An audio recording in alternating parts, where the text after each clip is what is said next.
156 acres లో spread అయి ఉన్న ఈ temple world largest Hindu temple.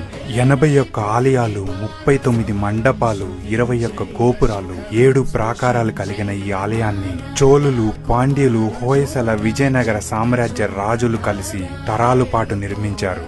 ఇదే మన తమిళనాడులోని శ్రీరంగం. శ్రీరంగం అనగానే ప్రతి ఒక్కరికి గుర్తొచ్చేది మాత్రం ఈ రాజగోపురం.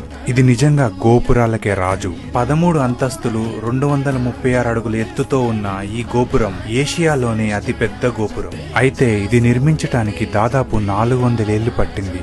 ఇంత అద్భుతంగా కలియుగ వైకుంఠంగా పిలువబడే ఈ ఆలయానికి ఒక విషాదమైన చరిత్ర కూడా ఉంది. 13th సెంచరీలో అల్లావుద్దీన్ ఖిల్జీ జనరల్ అయిన మాలిక్ కఫూర్ ఈ గుడిపై దాడి చేశాడు. ఇక్కడి భక్తులు, పూజారులు ఉత్సవ విగ్రహాన్ని తిరుపతిలో దాచి వీరిపై పోరాడారు. అలా గుడి మొత్తం రణరంగంలా మారి దాదాపు 13,000 మంది హిందువులు మరణించారు. ఇక్కడితో ఆగక మాలిక్ కఫూర్ సైన్యం బంగారు విగ్రహం కోసం వెతకసాగారు. వీళ్ళని డైవర్ట్ చేయడానికి వెల్లాయ్ అనే దేవదాసి డాన్స్ చేస్తూ సైన్యాధిపతిని మాయ చేసి గోపురం పైకి తీసుకెళ్లి చంపుతుంది.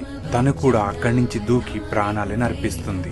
మీరు చూస్తే గుడిలో 20 గోపురాలు రంగులతో అద్భుతంగా ఉంటే ఒక్క ఈ గోపురం మాత్రమే తెల్లగా ఉంటుంది. తన త్యాగానికి గుర్తుగా ఈ గోపురాన్ని ఎప్పుడు తెల్లని సున్నంతో ఉంచుతారు. చూశారు కదా, శ్రీరంగం ఒక ఆర్కిటెక్చరల్ మార్వెలే కాదు, ఎన్నో త్యాగాలతో మన కోసం దాచిన ఒక అద్భుతం. సో తప్పకుండా చూడండి.